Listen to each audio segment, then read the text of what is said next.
listening to Radio Free Asia. The following program is in Khmer.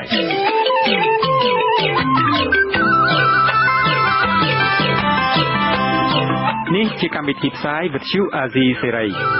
នេះជាកម្មវិធីផ្សាយរបស់វិទ្យុអាស៊ីសេរីជាភាសាខ្មែរវិទ្យុអាស៊ីសេរីសូមស្វាគមន៍លោកអ្នកនាងទាំងអស់ពីរដ្ឋធានី Washington នៃសហរដ្ឋអាមេរិកសួស្តីលោកអ្នកនាងកញ្ញាជាទីមេត្រីខ្ញុំបាទជួនច័ន្ទបុត្រសូមស្វាគមន៍លោកអ្នកស្ដាប់ទាំងអស់ជាទីគោរពរាប់អានខ្ញុំបាទសូមជូនកម្មវិធីផ្សាយសម្រាប់យប់ថ្ងៃអង្គារ300ខែមករាឆ្នាំមមីឆស័កពុទ្ធសករាជ2558ដែលត្រូវនឹងថ្ងៃទី9ខែធ្នូគ្រិស្តសករាជ2014បាទជាដំបូងនេះសូមអញ្ជើញលោកអ្នកនាងស្ដាប់ព័ត៌មានប្រចាំថ្ងៃ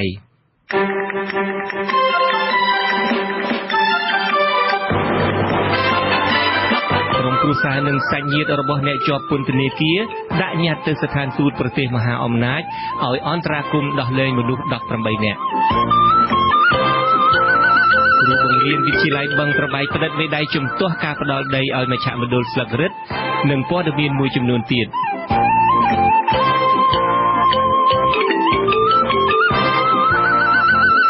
បាទជាបន្តទៅទៀតនេះខ្ញុំបាទជួនច័ន្ទបុត្រសូមជូនព័ត៌មានពិស្ដាក្រុមគ្រួសារនិងសាច់ញាតិរបស់អ្នកជាប់ពន្ធនាគារបាននាំគ្នាដើរដាក់ញត្តិទៅស្ថានទូតប្រទេសមហាអំណាចមួយចំនួនឲ្យជួយអន្តរាគមន៍ដោះលែងព្រះសង្ឃសកម្មជននយោបាយនិងសកម្មជនដីធ្លីចំនួន18នាក់ដែលពេលនេះកំពុងជាប់ពន្ធនាគារព្រៃសរពួកគេបានអំពាវនាវឲ្យមន្ត្រីស្ថានទូតមន្ត្រីឯកអគ្គរដ្ឋទូតរដ្ឋទូតនានាជួយអន្តរាគមន៍ដោះលែងអ្នកទាំងនោះក្នុងគ្រាដែលពួកគេមានបញ្ហាជីវភាពនិងគ្មានអ្នកថែទាំគ្រួសារជាងនេះទៅទៀតស្ត្រីអ្នកបឹងកក់8នាក់នឹងធ្វើកោតកម្មអត់អាហារក្នុងពន្ធនាគារទាមទារឲ្យមានការដោះលែងពួកគេបាទសូមអញ្ជើញលោកអ្នកនាងស្ដាប់សេចក្តីរាយការណ៍របស់អ្នកស្រីខែសំណងជុំវិញបញ្ហានេះសូមជួយផងកុមាររងគ្រោះត្រូវកំព្រាបើសិនជាគ្មានយុត្តិធម៌សម្រាប់ដោះលែងសកម្មជនដីធ្លីជាស្ត្រីនៅតំបន់បឹងកក់ទេពួកគាត់បង្អត់អាហារអាចប្រឈមនឹងការបាត់បង់ជីវិតសូមមេត្តាជួយអន្តរាគមន៍ជាបន្ទាន់ព្រោះក្មេងៗមិនអាចរស់នៅខ្វះម្ដាយបានទេសូមជួយផងពលរដ្ឋមកពីសហគមន៍បឹងកក់ប្រមាណ20នាក់បាននាំគ្នាស្រែកសុំឲ្យមន្ត្រីស្ថានទូតសហរដ្ឋអាមេរិកជួយអន្តរាគមន៍ទៅរដ្ឋាភិបាលកម្ពុជាឲ្យដោះលែងអ្នកជាប់ពន្ធនាគារព្រៃសរនៅថ្ងៃទី9ខែធ្នូអ្នកបឹងកក់បាននាំគ្នាដើរដាក់ញត្តិនៅតាមស្ថានទូតចំនួន7គឺស្ថានទូតសហរដ្ឋអាមេរិកស្ថានទូតអង់គ្លេសស្ថានទូតបារាំងស្ថានទូតអាល្លឺម៉ង់ស្ថានទូតសហគមន៍អឺរ៉ុបស្ថានទូតកូរ៉េខាងត្បូងនិងស្ថានទូតជប៉ុនស្វាមីរបស់លោកស្រីទេពអានីជាសហគមន៍តំបន់បឹងកក់គឺលោកអ៊ូគង្ជាថ្លែងថាពួកគាត់មកស្ថានទូតនេះដើម្បីស្នើឲ្យដាក់សម្ពាធទៅរដ្ឋាភិបាលដោះលែងព្រះសង្ឃសកម្មជននយោបាយនិងសកម្មជនដីធ្លីចំនួន18នាក់លោកថាស្ត្រីអ្នកបឹងកក់ចំនួន8នាក់ដែលកំពុងជាប់ពន្ធនាគារដោយសារការតវ៉ាដីធ្លីនិងធ្វើកោតកម្មអត់អាហារក្នុងពន្ធនាគារនៅថ្ងៃទី10ខែធ្នូដែលចំថ្ងៃប្រារព្ធពិធីបុណ្យសិទ្ធិមនុស្សអន្តរជាតិ10ធ្នូទៅរហូតដល់មានការដោះលែងពួកគេខ្ញុំក៏ចង់ឲ្យរដ្ឋាភិបាលជួយអន្តរាគមន៍ដោះលែងស្ត្រីទាំងអស់នោះដែលជាប់ឃុំពួកគាត់មានកំហុសអីទេពួកគាត់គ្រាន់តែមកសុំឲ្យមានការរំដោះទឹកចេញពីផ្ទះគាត់ព្រោះផ្ទះគាត់លិចលង់អត់អាចស្នាក់នៅបានប្រឈមខ្លាំងណាស់ឥឡូវហ្នឹងព្រោះអត់មានអ្នកមើលថែក្មេងៗខ្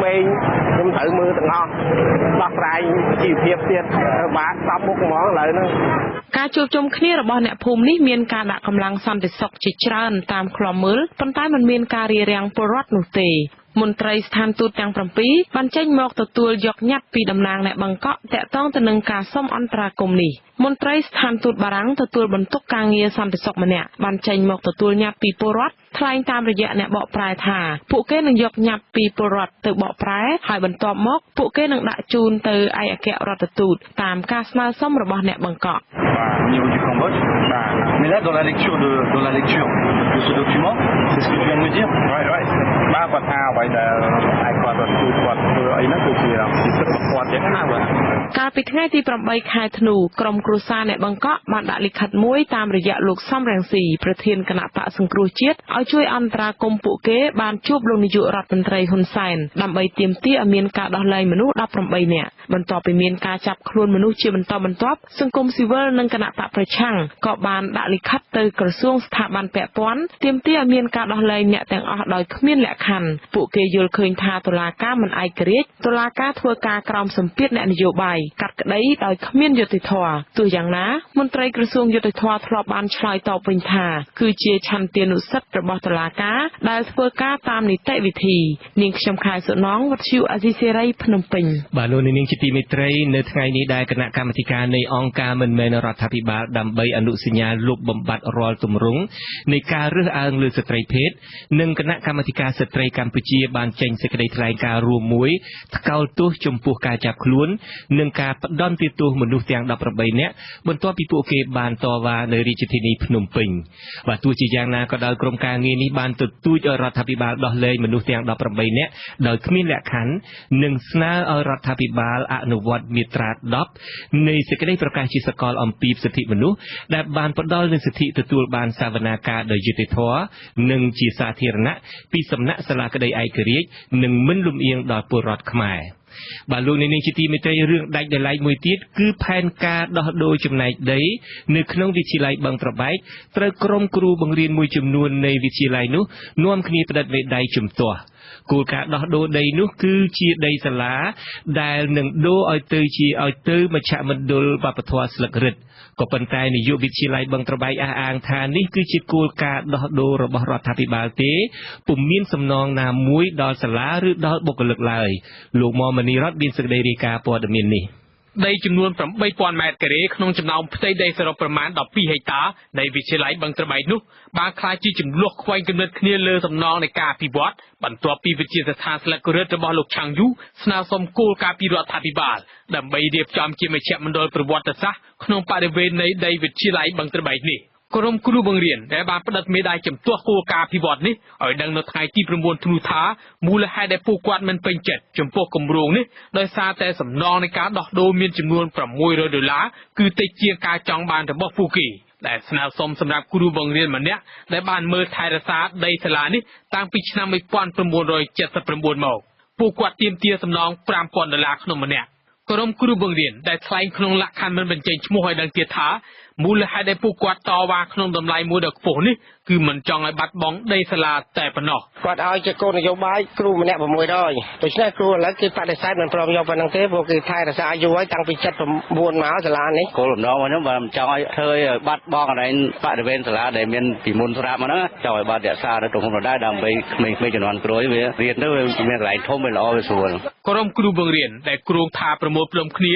នៅរសៀលថ្ងៃទី9ធ្នូនៅវិទ្យាល័យបឹងត្របែកដើម្បីសម្ដែងមតិប្រឆាំងគម្រោងអភិវឌ្ឍនេះក៏ប៉ុន្តែគម្រោងនេះត្រូវរំសាយទៅវិញបន្ទាប់ពីមន្ត្រីនៃក្រសួងអប់រំលើកពេលនៃការពិភាក្សាទៅថ្ងៃទី15ខែធ្នូវិញ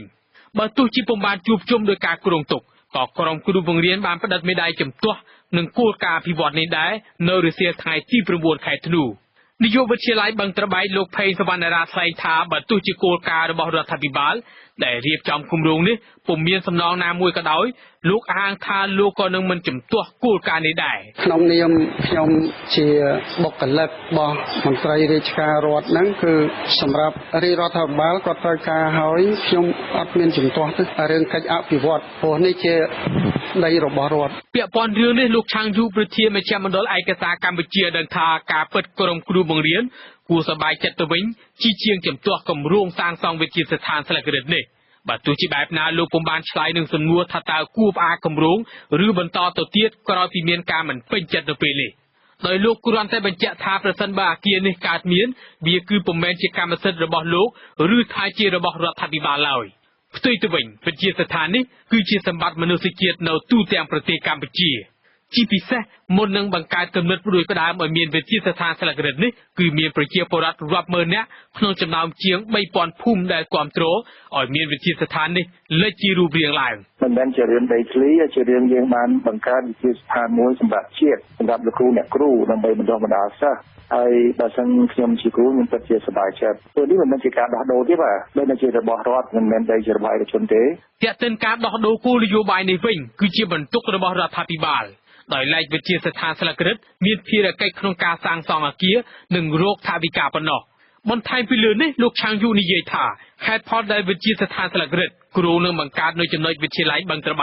คือโดยสาตีต่างนี้เชียร์ดัดการยาไลเหมือนตีซอมมาไพมวยในระบบขมายกระหอบพอง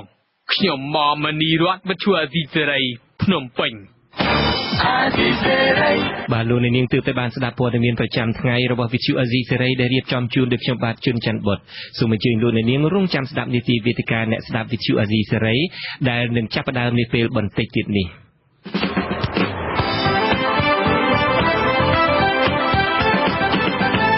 บาลูในนิ่งจิตมิตรวิธีการเนี่ยสดับวิทยุอาซีเซรีขนมรีไตรนี้นึ่งพิพิธาอมปีปัญหาสิทธิมนุษย์ในกัมพูชีการวิธีนี้สำหรับสำรวจโดยลูกตินซาการยา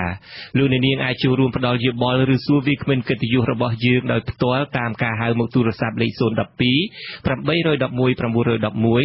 เลขโซนดับมวยปรับมวยรอยดับมวยปรับปีรอยดับมวยหนึ่งเลขโซนมาเพย์ใบปีรอยดับมวยปรับใบรอยบุญบาลูในนิ่งก็อาจพิจารณาสำรวจบอกการวิธียืมแต่งมุนหนึ่งขนมเปียบสายพองได้ตามระยะอีเมล askrfa@rfa.org ลูกในนี้ก็อาจจะสนาวิดีโอตามอินเทอร์เน็ตบานได้โดยโจทย์การกิหะตุ่มปอ www.rfa.org/khmer หรือจดในลือเปียทาวิธีการเนี่ยสดับสายตัววิธีการเนี่ยสดับเนื้อข้างสดามในตุ่มปอดำใบเทศนาวิดีโอสายตัวในการวิธีระบบยืงบาดนิติวิธีการเนี่ยสดับในจับสายปีนิตินี้ระโหดดาวเมาปรำใบกันละเมาในประเทศกัมพูชีตาสุมอกุล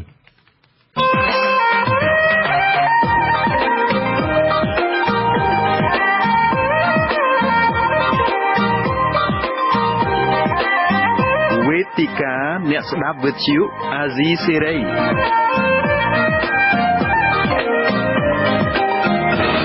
สมจิตสู้ลงในปริมาณในสลับวิทยุอาซีสไรต่างอ้อจิตตีกรอบอ่านวิธีการในสลับวิทยุอาซีสไรสำหรับยกนี้คือยังเมียนวิเป็นปีรูป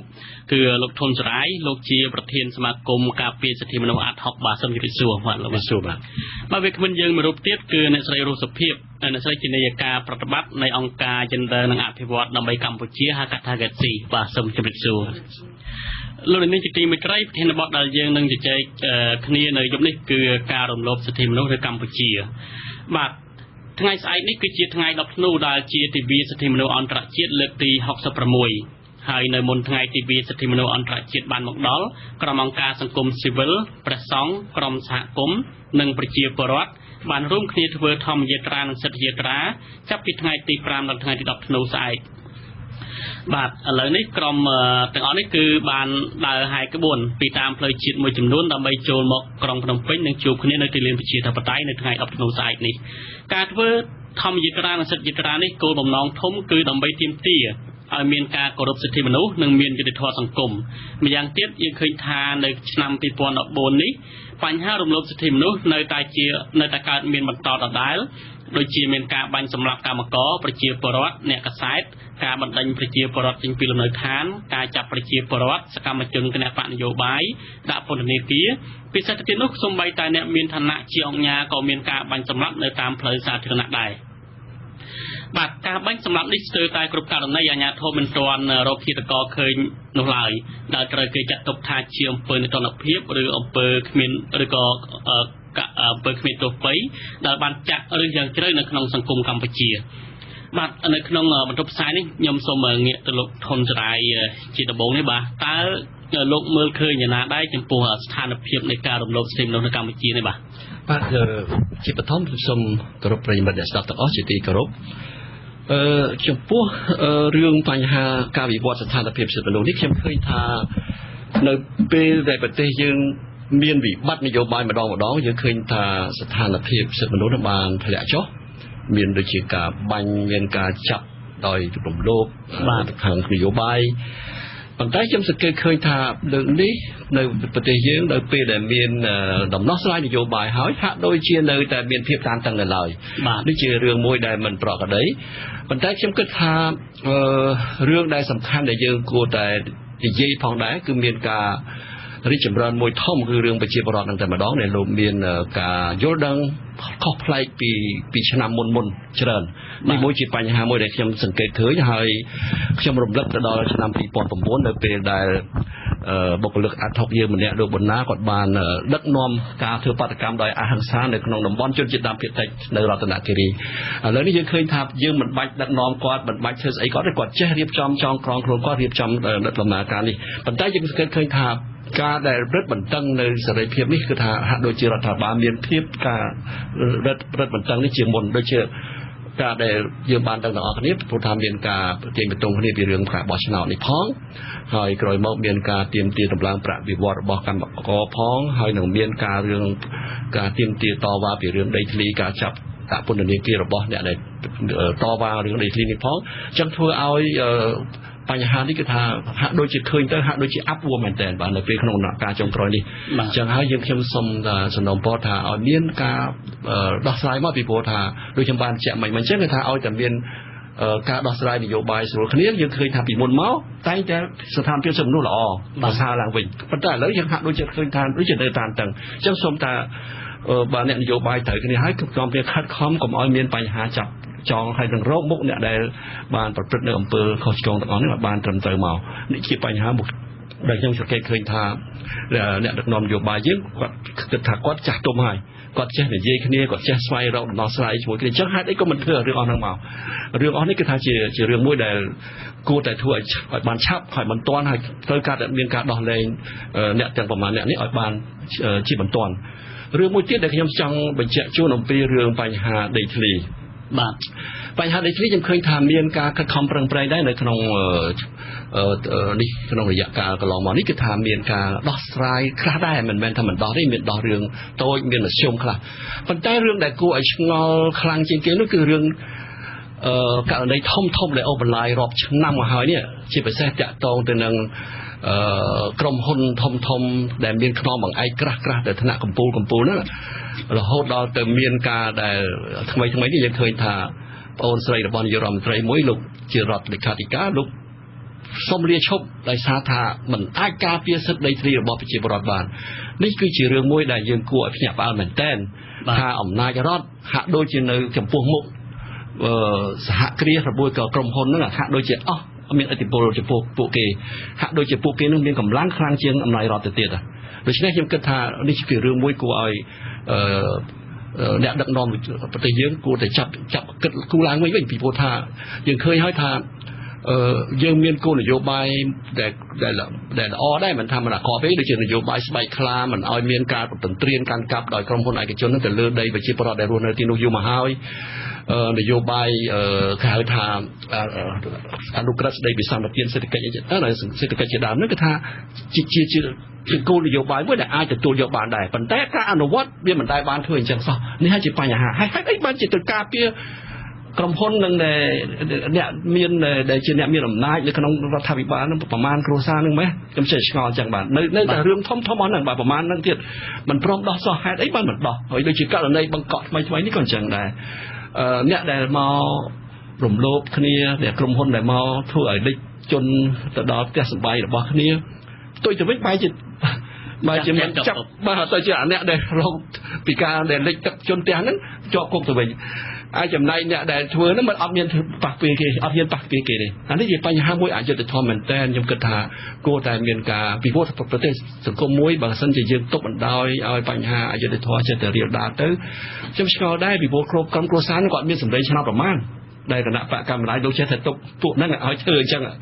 តែគាត់មានសម្លេងឆ្នោតប្រមាណដើម្បីបោះឆ្នោតគ្រប់តចុះអ្នកដែលមកខាងទៀតដែលភាគីមកខាងទៀតដែលគ្នារងគ្រោះដែលមានរាប់សិបរាប់រយរាប់ពាន់គ្រួសារ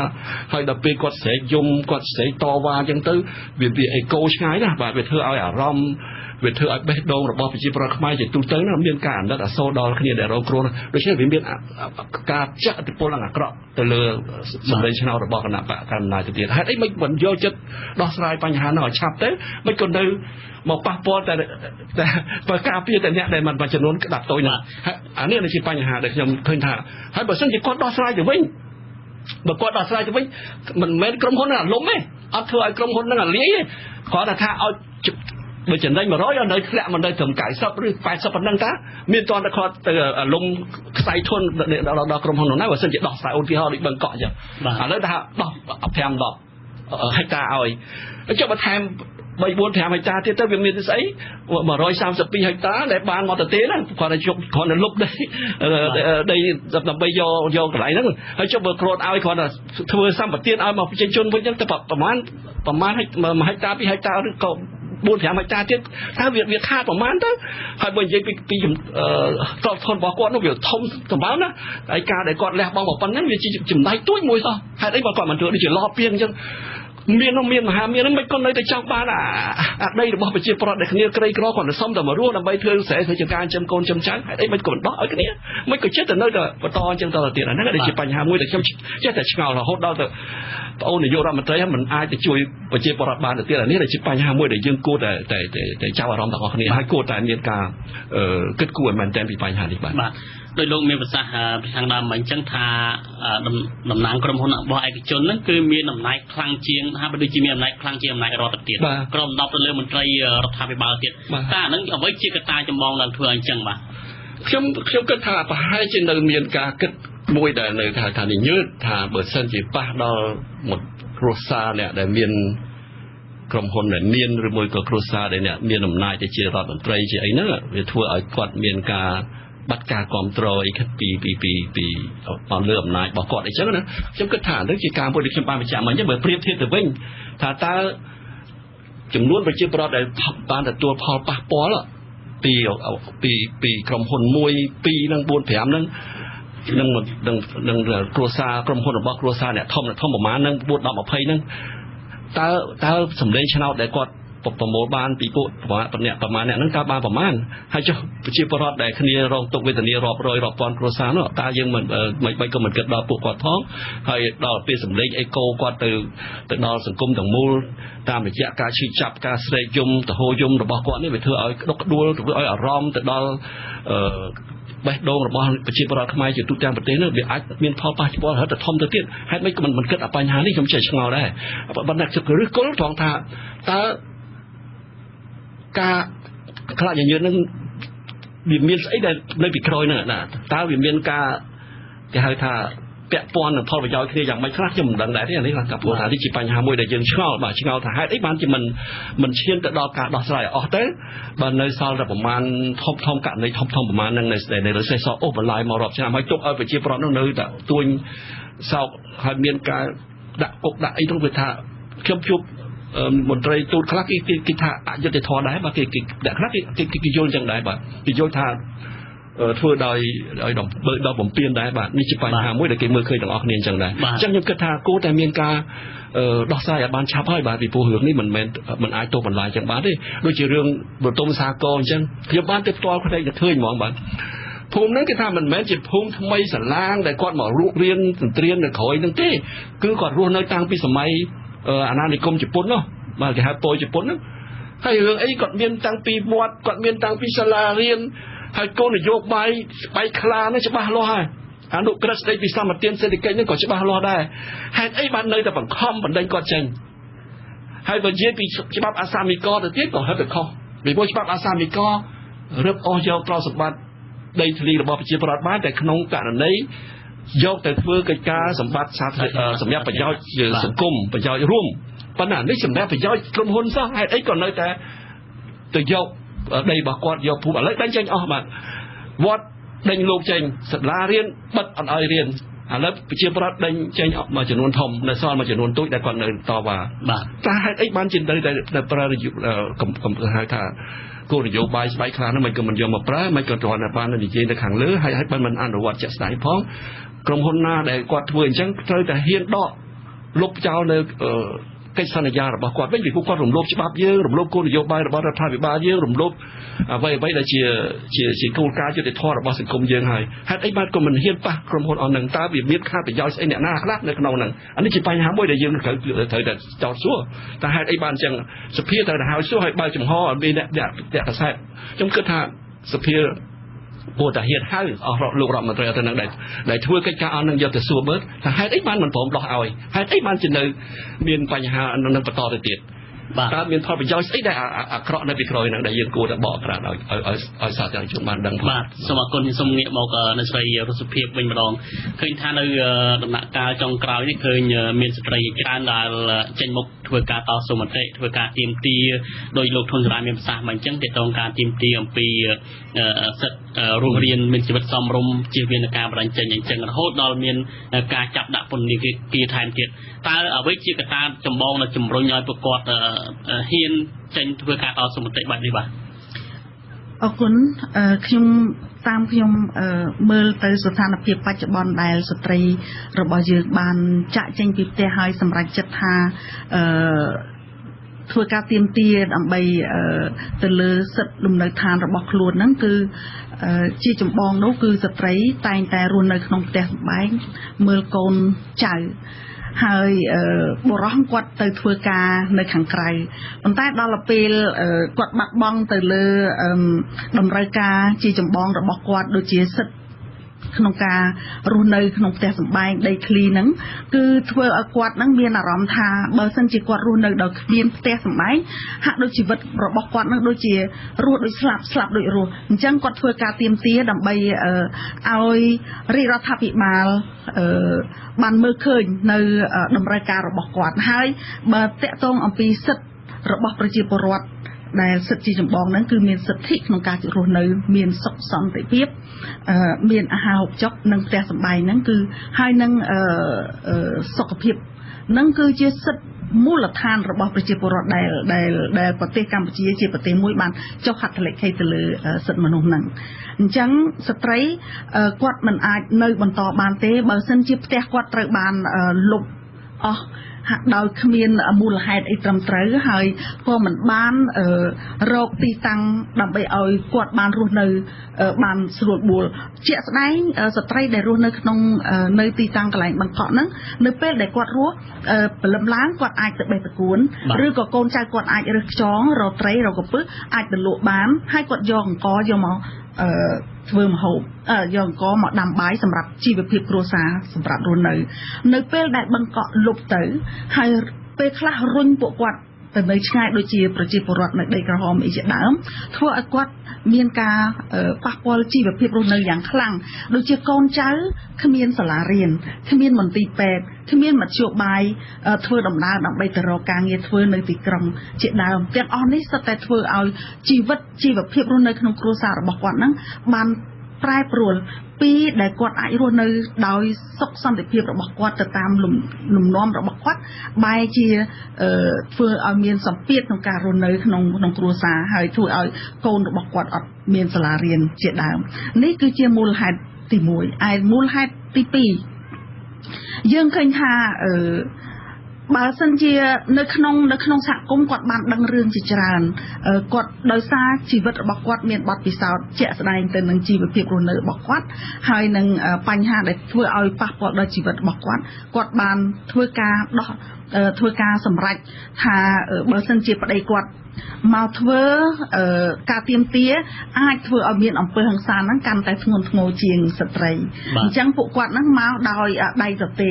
ពីព្រោះអាចងាយស្រួលក្នុងការចោទប្រកាន់ថាបុរសហ្នឹងអាចប្រើអំពើហិង្សាទៅលើអាជ្ញាធរអីជាដើមអញ្ចឹងពួកគាត់ក៏សម្រេចចិត្តថាពួកគាត់ចាក់ចេញដើម្បីធ្វើការទាមទារគ្រាន់តែស្រែកអីដើម្បីស្វែងយល់ទៅលើដើម្បីទាមទារឲ្យមានការគ្រប់គ្រងទៅលើពួកគាត់ហ្នឹងអញ្ចឹងយើងមើលឃើញថាទោះបីស្ត្រីធ្វើការយ៉ាងណាក៏ដោយក៏យើងឃើញថាស្ត្រីត្រូវបានចាប់ដាក់ពន្ធនាគារដោយពួកគាត់មិនដឹងថាគាត់មានកំហុសអីពីព្រោះបើយើងនៅក្នុងប្រទេសកម្ពុជាគឺជាប្រទេសមួយដែលដើរតាមលទ្ធិប្រជាធិបតេយ្យហើយយើងមានសិទ្ធិក្នុងការនិយាយស្ដីយើងមានសិទ្ធិក្នុងការទាមទារប៉ុន្តែសិទ្ធិទាំងអស់នោះមិនបានប្រគល់ឲ្យបានពេញលេញទេអញ្ចឹងស្ត្រីរបស់យើងនឹងត្រូវបានចាត់នៅក្នុងពន្ធនាគារដូចជាវិទ្យុអាស៊ីសេរីបានផ្សាយមិញហ្នឹងពួកគាត់កំពុងតែរស់នៅក្នុងពន្ធនាគារយ៉ាងវេទនាហើយកូនចៅរបស់គាត់ក៏ទាមទារថាពីព្រោះម្ដាយនិងកូនគឺគាត់មិនអាចរស់នៅដោយអត់ម្ដាយបានទេហើយបើសិនជាគ្រួសារទាំងអស់នឹងគាត់រស់នៅដោយគ្មានសុភមង្គលរដ្ឋាភិបាលជាអ្នកទទួលខុសត្រូវចំពោះអនាគតរបស់កុមារទាំងនោះ ហើយបើសិនជារដ្ឋាភិបាលមិនទទួលខុសត្រូវចំពោះជីវភាពរស់នៅនិងអនាគតរបស់កុមារទាំងនោះទេខ្ញុំគិតថាមិនដឹងថាប្រជាពលរដ្ឋត្រូវរំពឹងទៅលើអ្នកណាហើយមិនដឹងថាយើងត្រូវឲ្យឈ្មោះថាជារដ្ឋាភិបាលយ៉ាងម៉េចទៅបើសិនជាអ្នកដឹកនាំ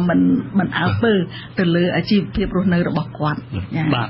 អរគុណដោយសារអ្នកស្ដាប់យើងភ្ជាប់មកច្រើនបន្តិចសូមភ្ជាប់អ្នកស្ដាប់បន្តិចសិនបាទ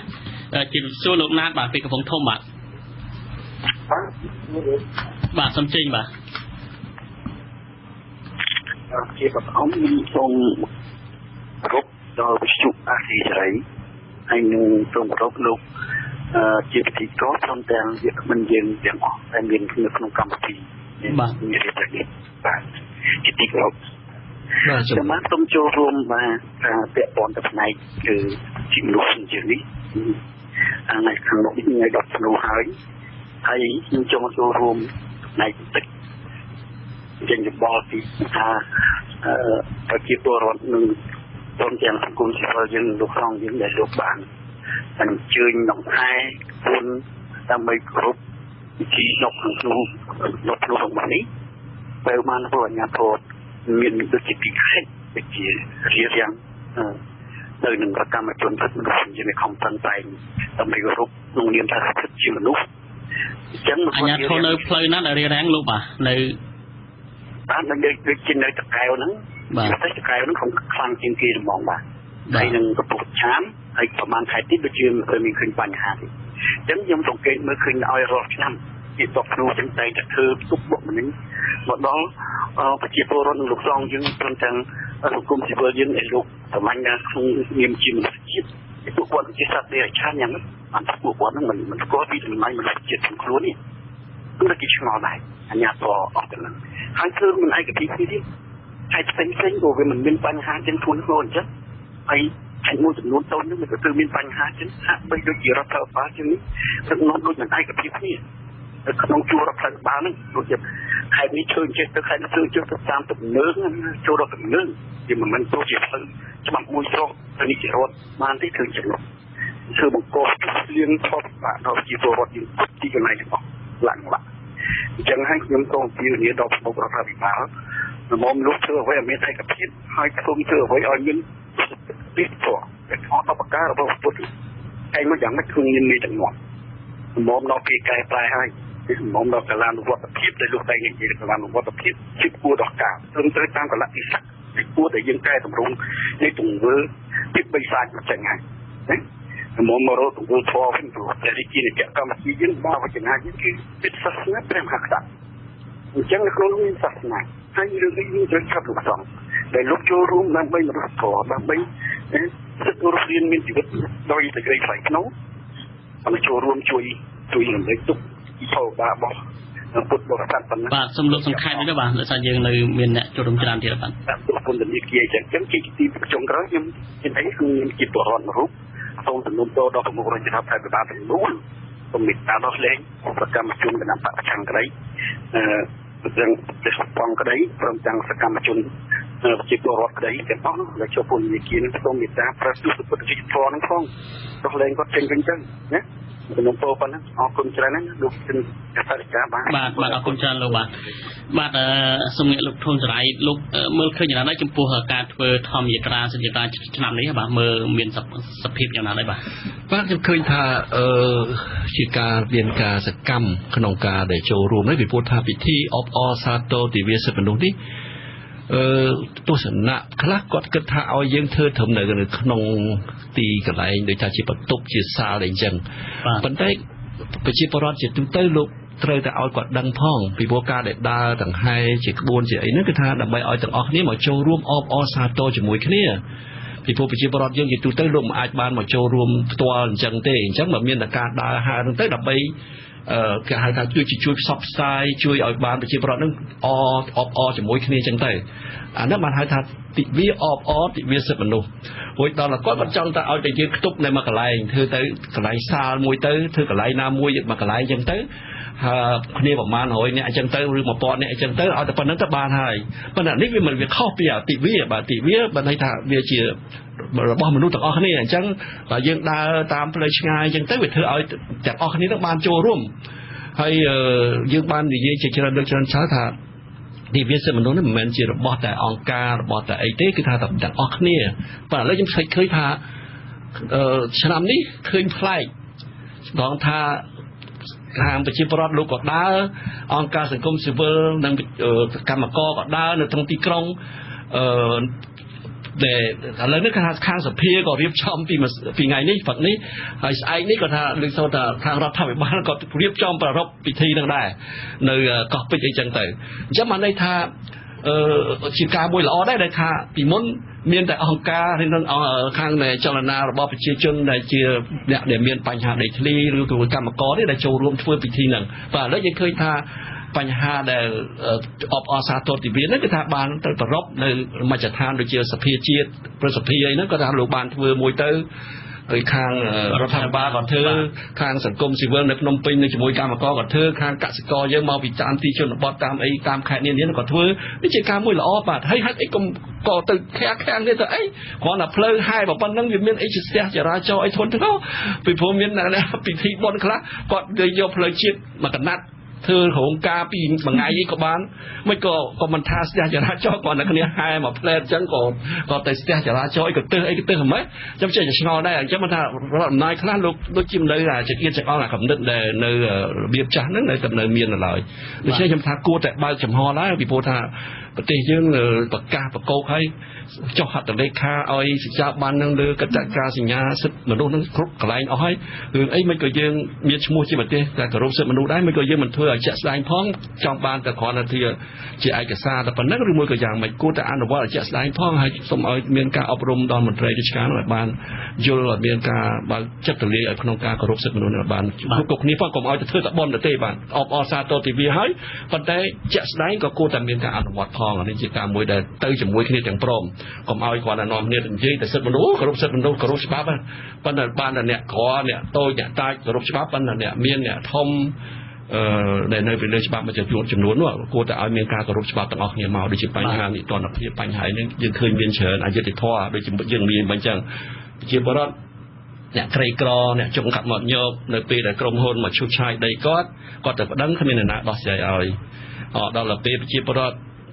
គ្រាន់តែទៅក្តិចស្រួយកស៊ូគេវិញនៅពេលដែលគេមកដាំលើដីខ្លួនគ្មានអ្នកណាជួយការពារដល់ក្រុមហ៊ុនប្តឹងវិញគឺថាចាប់ដាក់គុកយ៉ាងរហ័សបំផុតអានោះហើយដែលជាបញ្ហាដែលយើងឃើញថាដល់អ្នកធំមន្ត្រីរបស់យើងនិយាយគ្រប់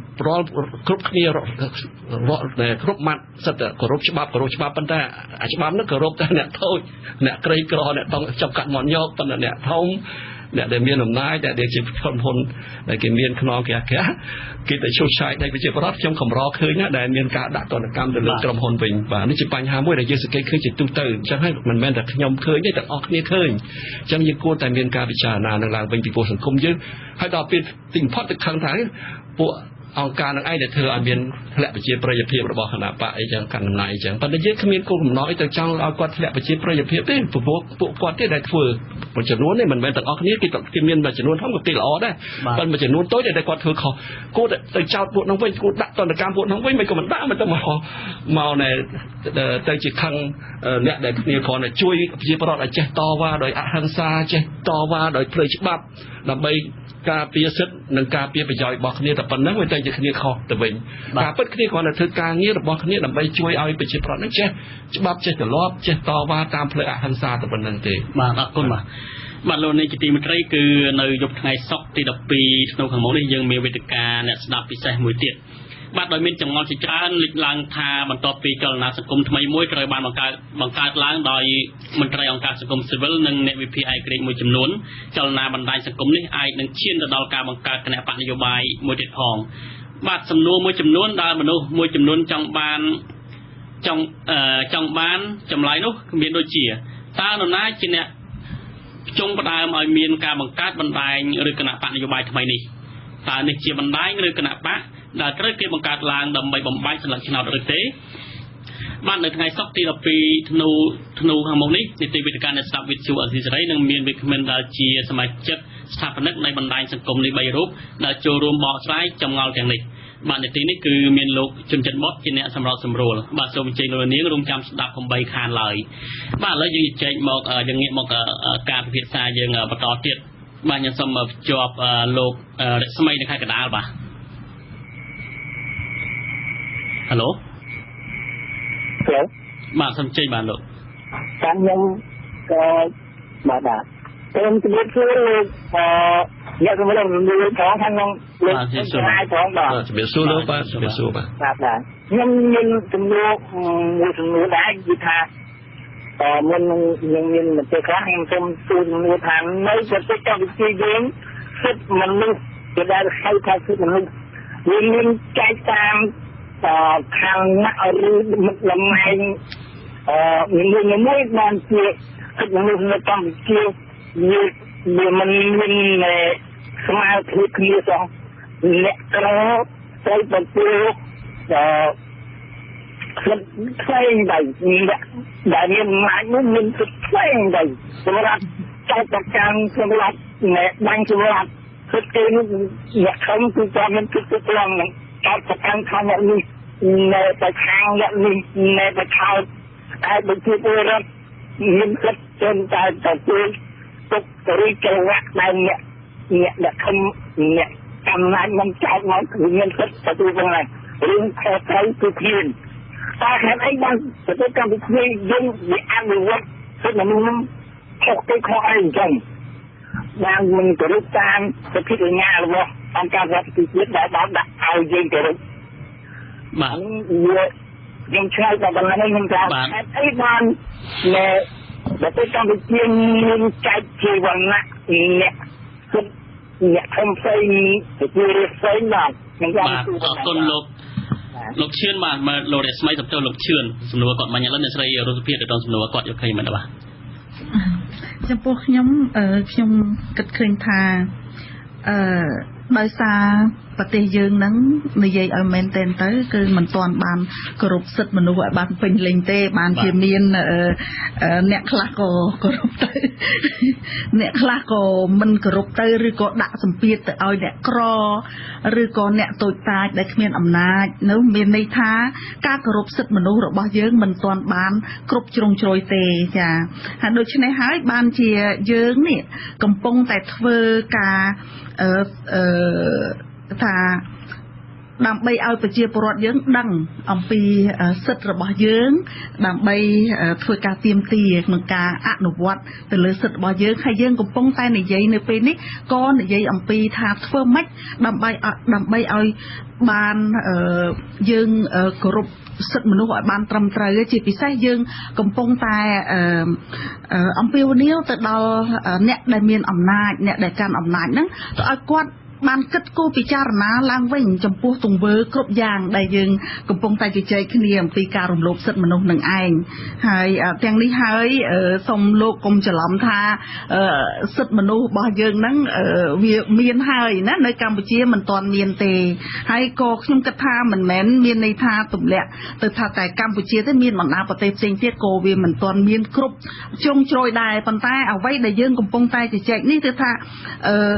ខ្ញុំចង់ជម្រាបថាប្រជាពលរដ្ឋរបស់ខ្មែរយើងឥឡូវមានការយល់ដឹងច្រើនណាស់បើយើងប្រៀបធៀបពី10ឬ20ឆ្នាំមុនអញ្ចឹងយើងឃើញថាការយល់ដឹងហ្នឹងមានហើយប្រជាពលរដ្ឋហ្នឹងធ្វើការតវ៉ានៅពេលដែលធ្វើការតវ៉ាហ្នឹងឲ្យធ្វើឲ្យអ្នកកាន់អំណាចហ្នឹងគាត់អាចបង្ក្រាបធ្វើការបង្ក្រាបហ្នឹងវាទៅជាមិនគោរពសិទ្ធិមនុស្សទៅវិញដែលធ្វើឲ្យយើងបង្កើតជាមានបញ្ហានៅក្នុងសង្គមនេះឯងអញ្ចឹងសូមលោកកុំយល់ច្រឡំថាយើងមានហើយយើងមានតែក្នុងกระดาษយើងមានតែប្រទេសយើងបានចុះហត្ថលេខីអីជាដើមអញ្ចឹងប៉ុន្តែមានការរំលោភសិទ្ធិមនុស្សហ្នឹងនៅមានគួរឲ្យព្រួយបារម្ភចាបាទខ្ញុំគិតថារឿងនេះគឺថាជារឿងរបស់ប្រជាពលរដ្ឋយើងដែលភ្ញាក់រលឹកហើយឥឡូវនេះយើងឃើញថាប្រជាពលរដ្ឋយើងមានការយល់ដឹងខ្ពស់អញ្ចឹងបងប្អូនយើងគួរតែប្រើសិទ្ធិរបស់ខ្លួនក្នុងពេលបោះឆ្នោតម្ដងនេះដើម្បីដាក់ទណ្ឌកម្មទៅលើអ្នកនយោបាយអ្នកដឹកនាំណាដែលលោកមិនព្រម គិតគូរអំពីការផ្ដល់នូវយុត្តិធម៌ដល់សង្គមឲ្យបានត្រឹមត្រូវក្នុងការដែលជួយធ្វើម៉េចឲ្យមានការគោរពសិទ្ធិគ្នាស្មើមុខគ្នាចំពោះមុខច្បាប់នេះឲ្យបានពីព្រោះថាបើសិនជាយើងទុកបណ្ដោយស្ថានភាពហើយមិនជួយមានការគេហៅថាជួយកែលម្អទេគឺថាខ្ញុំគិតថាសំខាន់គឺនៅលើអំណាចរបស់ប្រជារាស្ត្រនេះឯងពីព្រោះប្រជារាស្ត្រលោកមានសិទ្ធិអំណាចនៅពេលបោះឆ្នោតម្ដងលោកមានសិទ្ធិក្នុងការវិនិច្ឆ័យក្នុងការដាក់ទណ្ឌកម្មឬមិនដាក់ទណ្ឌកម្មឬក៏លើកអ្នកណាដែលគាត់មានគេថាជឿជាក់ទៅលើនោះឲ្យបោះឆ្នោតឲ្យទៅអានេះគឺថាជាតុលាការមួយដែរបាទបើសិនជាការអូសបន្លាយនៃភាពដែលមិនល្អហ្នឹងនៅក្នុងសង្គមយូរទៅគឺថាយើងមានអាហ្នឹងបាទប៉ុន្តែប្រជាពលរដ្ឋយើងនៅទុកបណ្ដោយទៀតអាហ្នឹងវាចេះទៅទៀតចឹងទៅប៉ុន្តែបើសិនជាប្រជាពលរដ្ឋយើងលោកហ៊ានមានការសម្រេចចិត្តមួយអាហ្នឹងវាអាចមានការផ្លាស់ប្ដូរដែរប៉ុន្តែបើសិនជាលោកធ្វើល្អបើមកថាគណៈបកកណ្ដាលអំណាចលោកខិតខំធ្វើល្អមកវិញណាបាទកែលម្អបញ្ហានឹងទៅឡើងវិញ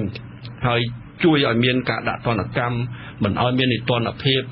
ដោះស្រាយបញ្ហាដីធ្លីធំរបស់ប្រជារាស្ត្រដែលលោកកំពុងតែប្រឈមមុខហ្នឹងណាឲ្យបើគាត់មានការវះកាត់ឲ្យបានមកចត់ក្នុងការរឿងកែតម្រង់ប្រទេសជាតិយើងនេះឲ្យបានល្អអាហ្នឹងគឺថាយើងក៏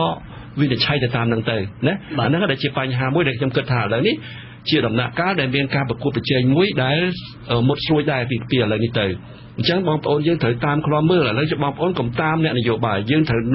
មើលឃ្លាំមើលអ្នកនយោបាយតើអ្នកនយោបាយបម្រើជាតិបើរាជពិតប្រាកដទេបើក្រុមអ្នកនយោបាយណាបម្រើរាជបម្រើជាតិពិតប្រាកដអានេះយើងបោះឆ្នោតឲ្យប៉ុន្តែបើក្រុមអ្នកនយោបាយណាដែលមិនបានគិតជាប្រយោជន៍ជាតិមិនត្រឹមត្រូវយើងបោះឆ្នោតមិនឲ្យអីចឹងទៅអានោះជាបញ្ហាមួយដែលនៅលើបន្ទុករបស់យើងដែរអញ្ចឹងយើងទាំងអស់គ្នាចេះតែនិយាយប៉ុន្តែដល់ពេលគឺការសម្រេចចិត្តយើងត្រូវតែហ៊ានធ្វើការសម្រេចចិត្តថាតើអ្នកណាដែលបំរើប្រទេសជាតិបានត្រឹមត្រូវឥឡូវយើងឃើញតែប្រជាជនយើងពីមុនខ្ញុំឃើញ5ឆ្នាំមុនមិនមែនតែបាច់តែ10ឆ្នាំមុនទេកុំរំមានអ្នកនិយាយច្រើនចឹងណាមានតែប្រហែលអ្នកនេះដែលនិយាយបញ្ហាអស់ហ្នឹងអញ្ចឹងខ្ញុំឃើញថាឥឡូវប្រជាពលរដ្ឋយើងដេកក្រោបពីដេកហើយភ្ញាក់ហើយចេះដឹងទលំទលាយហើយអញ្ចឹងបងប្អូនយើងត្រូវតែបង្កើននៅការប្រើប្រាស់សិទ្ធិជាម្ចាស់ឆ្នោតជាម្ចាស់អំណាចនឹងបន្តទៀតកុំចេះតែនាំគ្នាដើរទៅតុកតាមតែអ្នកនយោបាយយើងឈប់ដើរតាមអ្នកនយោបាយយើងមើលអ្នកនយោបាយយើងត្រួតមើលពិនិត្យអ្នកនយោបាយធ្វើអីបម្រើជាតិមែនតើឬមិនបម្រើជាតិមែនតើហើយដល់ណាមិនបម្រើជាតិមែនតើយើងត្រូវតែហ៊ានធ្វើការវិនិច្ឆ័យកុំខ្លាចបាទអានេះហើយជាសិទ្ធិរបស់យើងហើយបើយើងទុកអានេះបើថាយើងដូចជាពាក្យខ្មែរយើងថាបាត់តមីវាខ្វាក់តម្រាក់វាភ្លើដែរអញ្ចឹងយើងដែលជាប្រជាអំណាចនៅពេលដែលយើងបានអ្នកដឹកនាំដែលយើងល្អប៉ុន្តែយើងមិនហ៊ានកាត់សេចក្តីអាហ្នឹងជារឿងរបស់យើងត្រូវតែទទួលទៀតទៅអានេះខ្ញុំគិតថាអានេះវាជារឿងដែលយើងជាម្ចាស់អំណាចនេះយើងត្រូវតែមានការជ្រះវៃឡើងហើយមើលអ្នកនយោបាយឲ្យច្បាស់បើភ្នែកឲ្យធំតើអ្នកឯងធ្វើអីខ្លះសម្រាប់ប្រទេសជាតិបាទអាហ្នឹងបាទយើងបានប្រទេសជាតិយើងមានការរីកចម្រើនទៅកើតហើយកុំបន្ទោសអ្នកនេះកុំបន្ទោសអ្នកនោះគឺបន្ទោសខ្លួនយើងមុនដែរយើងជាម្ចាស់អំណាចហ្នឹងមិនក៏យើងមិនព្រមបើសិនយើងជាម្ចាស់អំណាចមិនយើងទុកឲ្យអ្នកបម្រើប្រជារាស្ត្រហ្នឹងមិនក៏ឲ្យធ្វើអីស្រាច់ចិត្តយើងត្រូវតែហ៊ានបើអ្នកឯងបម្រើខ្ញុំអូខេខ្ញុំនៅបន្តឲ្យអ្នកឯងធ្វើបម្រើខ្ញុំទៀតប៉ុន្តែបើអ្នកឯងឈប់លែងបម្រើខ្ញុំហើយត្រូវតែហ៊ានធ្វើការសម្រេចចិត្តមួយតែជាយើងកុំបន្ទោសអ្នកណាទៀតយើងបន្ទោសខ្លួនយើងផងកន្លងមកយើងចូលចិត្តអូដាក់គេប៉ុន្តែខ្លួនយើងនេះក៏ខុសដែរប្រជាពលរដ្ឋយើងដែលជាម្ចាស់អំណាចក៏ខុសដែរយើងត្រូវមើលខ្លួនយើងវិញតែយើងបានធ្វើការសម្រេចចិត្តត្រឹមត្រូវហើយដែរចំពោះរឿងហ្នឹងប៉ុន្តែអ្នកខ្លះថាមកពីប្រព័ន្ធបោះឆ្នោតមកអីខ្ញុំសម្រេចចិត្តចេះហើយប៉ុន្តែមិនគាត់ណាចេះចោះបាទអានេះជារឿងមួយទៀតឥឡូវយើងឃើញថាមានការកំណែតម្រង់ហើយណាអញ្ចឹងយើងឃើញថាអ្នកប្រកួតគ្នាឥឡូវគេចាប់ផ្ដើមប្រកួតគ្នាមែនតើណាយើងឃើញថាទាំងសងខាងគេខំប្រឹងធ្វើល្អដែរណាខំប្រឹងទាំងសងខាងអញ្ចឹងបងប្អូនខំមើលទៀតបើកភ្នែកទៀតហើយជួយកែលម្អអ្នកណាធ្វើល្អយើងឃើញណាព្រោះឥឡូវនៅ2ឆ្នាំទៀត3ឆ្នាំទៀតដែរពី2015 2017 16 17ដល់3ឆ្នាំទៀតដែរអញ្ចឹងយើងអាចឃើញតាមមើលហើយតើអ្នកណាដែលបញ្ចេញស្នាដៃល្អសម្រាប់ប្រទេសជាតិអាហ្នឹងយើងនឹងមើលហើយយើងនឹងវិនិច្ឆ័យឲ្យបានត្រឹមត្រូវកុំឲ្យគេបាំងដោយលុយកុំឲ្យគេបាំងដោយការភ័យខ្លាចណាអានឹងយើងមើលអត់ឃើញដែរអញ្ចឹងយើងដែលជាម្ចាស់ឆ្នោតហ្នឹងដូចខ្ញុំបានចំណាំនិយាយយូរមកហើយថាបើយើងបោះឆ្នោតដោយថាតែរឿងគេឲ្យលុយអានឹងយើងជាទំនិញយើងមិនមែនជាម្ចាស់ឆ្នោតទៀតទេណាយើងមិនមែនជាម្ចាស់អំណាចទៀតទេហើយបើយើងបោះឆ្នោតដោយសារតែខ្លាចអានឹងយើងជាទាសករនៃអំណាចឯព្រោះអ្នកទាសករពីចំនួនទាសភាពដោយសារតែពួកម្ចាស់ទាសករគេប្រើអ្នកទាសករបានដោយសារតែ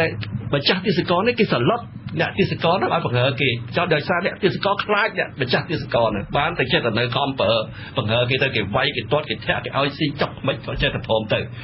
ចឹងយើងកុំឲ្យនៅជាទេសកលនៃអំណាចជាម្ចាស់អំណាចចឹងយើងទាំងអស់គ្នាប្រជាពលរដ្ឋត្រូវតែធ្វើខ្លួនឲ្យទៅជាម្ចាស់អំណាចអានឹងបានខ្លាំងហើយបើយើងនៅតែជាអ្នកទំនិញអំណាចជាទេសកលអំណាចអាហ្នឹងហើយយើងត្រូវតែទទួលរងនៅទុកវេទនាទាំងអស់ទៅបន្តទៅទៀតទៅបាទនេះជាបញ្ហាមួយដែលយើងត្រូវបាទដូចលោកធំសរាយមានប្រសាសន៍មកអញ្ចឹងគឺឃើញថាបើសិនជាមន្ត្រីរដ្ឋាភិបាលមិនគ្រប់គោលការណ៍ក្រមសិទ្ធិមនុស្សទេតុលាការមិនឯករាជ្យទេគឺប្រជាជនហ្នឹងហើយគឺជាធ្វើតុលាការវិញពេលបោះឆ្នោតបាទអរគុណសូមជាប់មួយរូបទៀតបាទលោកសំទោសខ្ញុំមើលឈ្មោះលោកសុជាតិបាទពីកំពង់ឆ្នាំងបាទជំរាបសួរបាទជំរាបសួរបាទសំចេញបាទ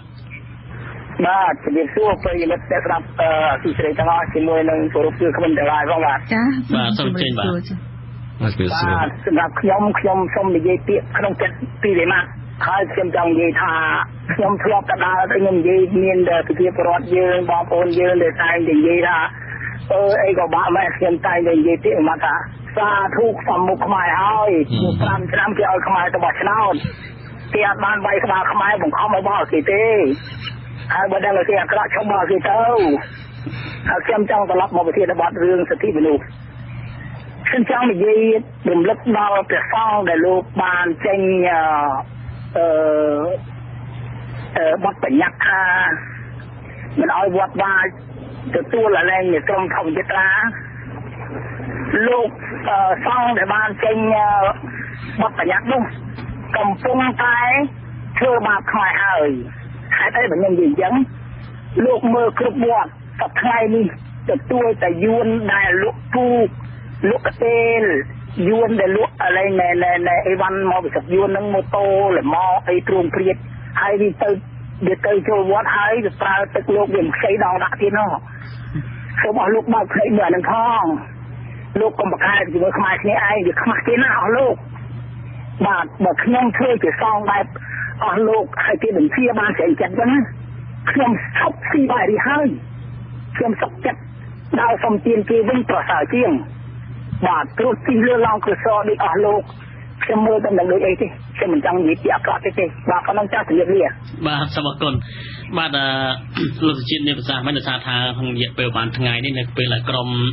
ធ្វើធម្មយត្រាសិទ្ធិត្រានៅតាមវត្តមួយចំនួនគឺមិនអនុញ្ញាតឲ្យពួកគាត់ចូលសម្រាកនៅក្នុងវត្តនោះទេបាទលោកធនសរាយតើលោកអ្នកស្រីរុស្ភាពតើអ្នកស្រីយល់ឃើញយ៉ាងម៉េចដែរចំពោះបញ្ហាហ្នឹងបាទខ្ញុំគិតថាសម្រាប់វត្តអារាមរបស់យើងដែលជាសាសនាព្រះពុទ្ធហ្នឹងគឺជាទីកន្លែងសម្រាប់មនុស្សលោកសត្វអីក៏ទៅស្នាក់អាស្រ័យដើម្បីជ្រកបណ្ដោះអាសន្នណាហើយរហូតដល់វត្តហ្នឹងអាចផ្ដល់ជាអាហារសម្រាប់អ្នកដែលស្នាក់នៅទៀតហើយដល់តែមិនអោយស្នាក់នៅហ្នឹងគឺវាហាក់ដូចជាមានស្អីមួយដែលធ្វើឲ្យយើងសង្ស័យថាមិនដូចជាមានស្អីនៅពីក្រោយខ្នងអីអញ្ចឹងយើងក៏ខ្ញុំមិនដឹងថាវាយ៉ាងម៉េចដែរអញ្ចឹងខ្ញុំមានការដូចថាសោកស្ដាយចំពោះបញ្ហាហ្នឹងដែលបានកើតឡើងចំពោះសាសនាយើងណាហើយចំពោះសាសនាពុទ្ធហ្នឹងហើយតួអង្គព្រះសង្ឃដែលថាជាអ្នកគោរពសាសនាពុទ្ធហ្នឹងតែសេចក្តីរាយការណ៍កន្លងមកនោះឃើញថាព្រះសង្ឃក៏ព្រះអង្គមានការភ័យខ្លាចពីគម្លាតថ្នាក់លើដែរមានថាព្រះអង្គក៏ចង់ឲ្យក្រុមនឹងស្នាក់នៅគង់ស្នាក់នៅក្នុងវត្តដែរប៉ុន្តែខ្លាចមានបញ្ហាអីចឹងតើនេះហាក់បីជារំលោភសិទ្ធិព្រះសង្ឃឬក៏មានសម្ពាធយ៉ាងណាចំពោះបញ្ហាហ្នឹងវាប៉ះពាល់យ៉ាងម៉េចទៅបាទចាត្រង់ហ្នឹងហើយដែលខ្ញុំនិយាយថាវាមានស្អីនៅពីក្រោយដែលធ្វើឲ្យទីវត្តអារាមដែលជាកន្លែងមួយសម្រាប់មនុស្សស្នាក់នៅហ្នឹងបែរជារំលោភទៅលើសាសនាព្រះពុទ្ធទៅវិញណាដែលមិនប្រឆាំងណាមិនមានមនុស្សធម៌មិនមានខុសពីវិធីចាខុសប្រះចាវាចាក់ពីសិក្ខាបទខ្ញុំមិនសូវចេះនិយាយពីហ្នឹងប៉ុន្តែវាអត់ត្រូវទី1មិនគោរពសិទ្ធិមនុស្សហើយមិនត្រូវទៅលើនិយាយពីផ្លូវ ធម៌វិញគឺបានប្រឆាពីនេះហើយទៅកន្លែងណាទៅជាតិសាសនាព្រះមហាក្សត្រនោះចាតំណងនឹងឲ្យខ្ញុំចង់ភ្ជាប់ទៅលើបញ្ហាហ្នឹងតាក់ទងទៅលើដែលថាការសម្រេចចិត្តទៅលើសញ្ញាឆ្នោតរបស់យើងហ្នឹងយើងចង់ឲ្យប្រជាពលរដ្ឋហ្នឹងគាត់លោកពិចារណាផងដែរទៅលើនៅពេលដែលមុនបោះឆ្នោតម្ដងគណៈបកនយោបាយតែងតែផ្សព្វផ្សាយអំពីគោលនយោបាយរបស់គណៈបកអញ្ចឹងយើងក៏បីមើលទៅលើការសន្យារបស់គណៈបកនីមួយៗហើយយើងធ្វើការទៀមទាទៅលើសិទ្ធិរបស់យើងណាហើយខ្ញុំក៏ចង់ឲ្យរដ្ឋាភិបាលក៏ដូចជាគណៈបកទាំងអស់ជាពិសេសគណៈបកកណ្ដាលអំណាចនឹងគិតគូរឡើងវិញអំពីអំពើដែលចេះតែមានច្បុកច្បល់នឹងការរំលោភសិទ្ធិមនុស្សដែលចេះតែមានបន្តហ្នឹងណាពីព្រោះការយល់ដឹងរបស់ប្រជាពលរដ្ឋហ្នឹងកាន់តែកើនឡើងដូច្នេះបើសិនជាលោកមិនជួយគណៈបករបស់ខ្លួនទេដូចជាបំផ្លាញជាតិផងបំផ្លាញគណៈបករបស់ខ្លួនឯងផងខ្ញុំសូមលើកទស្សនវិជ្ជាមួយទៀតនៃបញ្ហាសិទ្ធិមនុស្សដែរជាសិទ្ធិជនភៀសខ្លួនណាបាទយើងឃើញថារយៈកាលប្រហែលថ្ងៃនេះ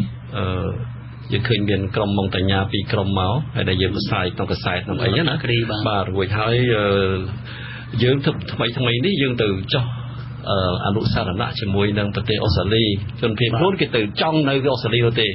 ព្រោះយើងយើងថាក្នុងនាមយើងជាប្រទេសហត្ថលេខីនៃអនុសញ្ញាស្តីពីសិទ្ធិជនភៀសខ្លួនយើងថាយើងមានកាតព្វកិច្ចអន្តរជាតិក្នុងការទទួលជនភៀសខ្លួនមកនៅជាមួយយើងស្រាប់តែដល់ឥឡូវស្រាប់តែយើងទៅមិនព្រមសហការជាមួយនឹងអគ្គស្នងការឧត្តមស្នងការជនភៀសខ្លួនរបស់អង្គការសហប្រជាជាតិដែលគេសុំឲ្យមានកិច្ចសហការដើម្បីទៅជួបម៉ុងតាញ៉ាហ្នឹងដើម្បីយកទទួលម៉ុងតាញ៉ាហ្នឹងមកធ្វើសម្ភារមិនមែនគេយកមកដើម្បីឲ្យសិទ្ធិជនភៀសខ្លួននេះគេយកមកសម្ភារសិនថាតើគាត់ជាអន្តរប្រវេសន៍ខុសច្បាប់ឬមកក៏ជាជនភៀសខ្លួនគេមាននិយមន័យគេច្បាស់លាស់គេមានរៀប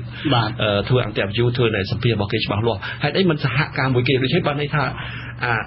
អ្វីដែលគាត់និយាយថាកាតព្វកិច្ចអន្តរជាតិដែលគាត់ទទួលជនភៀសខ្លួនពីអូស្ត្រាលីនោះវាផ្ទុយជាមួយនឹងអ្វីដែលធ្វើបច្ចុប្បន្ននេះអញ្ចឹងខ្ញុំគិតថា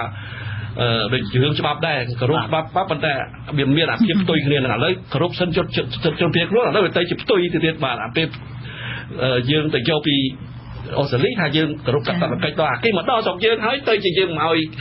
សិទ្ធិគ្នានឹងទៅវិញមិនគោរពសិទ្ធិគ្នានឹងទៅវិញយ៉ាងនេះបានន័យថាយើងហាក់ដូចជាច្បងច្បាស់ដែរនៅក្នុងការអនុវត្តគោលនយោបាយស្តីពីសិទ្ធិជនភៀសខ្លួននេះខ្ញុំសូមថាឲ្យរដ្ឋបាលរបស់យើងបាទយើងគោរពតាមស៊ីសង្វាក់គ្នាទៅកុំម្ដងចេះម្ដងចោះស្រាច់តាបកស្រាយបាទតាយើងនៅសល់2នាទីបាទចុងក្រោយនេះអ្នកស្រីរស់ភាពតើអ្នកស្រីមានអ្វីជាយន្តការឬក៏ជាយុទ្ធសាស្ត្រដើម្បីឲ្យរដ្ឋាភិបាលឬក៏ជាប្រតិអស់នៅសង្គមយើងចូលរួមក្នុងការគោរពសិទ្ធិមនុស្សនេះបាទខ្ញុំថា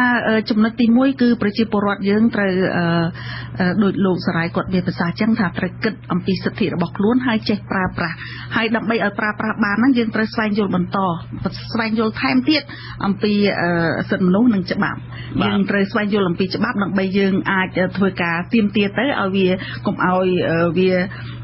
គេហៅថាវាចូលក្នុងប្រើពាក្យអសុរោះអីណាអញ្ចឹងយើងប្រើទៅតាមគោលការណ៍ច្បាប់ឲ្យវាមានលក្ខណៈជាលក្ខណៈហៅថាជាផ្លូវការឲ្យបានល្អប្រសើរអញ្ចឹងចំណែកបញ្ហាឯរដ្ឋាភិបាលឬក៏អ្នកកាន់អំណាចឬក៏អ្នកមានអំណាចហ្នឹងក៏លោកគួរតែពិចារណាឡើងវិញចំពោះបញ្ហាចេះតែកើតមានឡើងច្រើនហើយច្រើនមែនទែនបើគ្រាន់តែខ្ញុំបើកទំព័រកាសែតមិញតែខ្ញុំអង្គុយហ្នឹងមានដល់ទៅ8នាក់ស្លាប់ដោយចរាចរណ៍ហើយនឹងខឹងគ្នាកាប់គ្នាចាក់បាញ់គ្នាគាត់តែផឹកស្រាទាស់សម្ដីគ្នាសម្លាប់គ្នាបាទអរគុណថាយើងសតផ្លៃមិនទាន់លោកធនសរាយចង់មកចាប់លោកមានអនុសាសន៍យ៉ាងណាបាទខ្ញុំគិតថាឥឡូវនេះគួរតែមានការដោះលែងទៅអ្នកដែលជាប់ពន្ធនាគារទៅប្រហែលព្រោះតាមខ្ញុំសង្កេតគឺថាឲ្យតែអ្នកនយោបាយគេត្រូវគ្នាច្រើនតែមានភាពធូរស្រាលលើកនេះគួរតែមានភាពធូរស្រាលមកពីព្រោះយើងបានសន្យាទេថាជាចាស់ទុំហើយយើងនេះហើយយើងគួរតែសហការនេះធ្វើកិច្ចការកសាងប្រទេសវិញអញ្ចឹងរឿងខ្លះដែលវាប៉ះពាល់បន្តិចបន្តួចយើងគួរតែមានចិត្តរលាយអនុគ្រោះទៅបាទស្ដណ្ដោទៅព្រោះប្រជាពលរដ្ឋដែលលោកមានការមិនសប្បាយចិត្តនេះក៏ដោយសារតែអំពើរបស់មន្ត្រីរដ្ឋាភិបាលរបស់យើងដែរដែលធ្វើឲ្យគាត់មិនសប្បាយចិត្តអញ្ចឹងគួរតែមានការសណ្ដោះក្នុងការដោះលែងនឹងឲ្យបានឆាប់សូមអរគុណលោកពីបានចូលរួមក្នុងកិច្ចពិភាក្សានេះហើយសូមលោកនាងរំចាំស្ដាប់កិច្ចពិភាក្សាពិសេសយើងមួយទៀតនៅយប់ថ្ងៃទី12ថ្ងៃសុក្រខាងមុខនេះ តំពីការបង្កើតបណ្ដាញសង្គមថ្មីនោះហើយកម្មវិធីនេះគឺមានលោកជំច័ន្ទបុតដែលសម្រាប់សម្រួលនៅយប់ថ្ងៃសុក្រនោះបាទឥឡូវនេះខ្ញុំបាទទីនសាកាយាសូមអរគុណលោកគ្មិនទាំងពីរហើយសូមអរគុណមនស្សស្ដាប់ទាំងអស់ដែលបានចូលរួមដែលបានស្ដាប់កិច្ចពិភាក្សានេះបាទសូមអរគុណសូមជម្រាបលាបាទសូមអរគុណ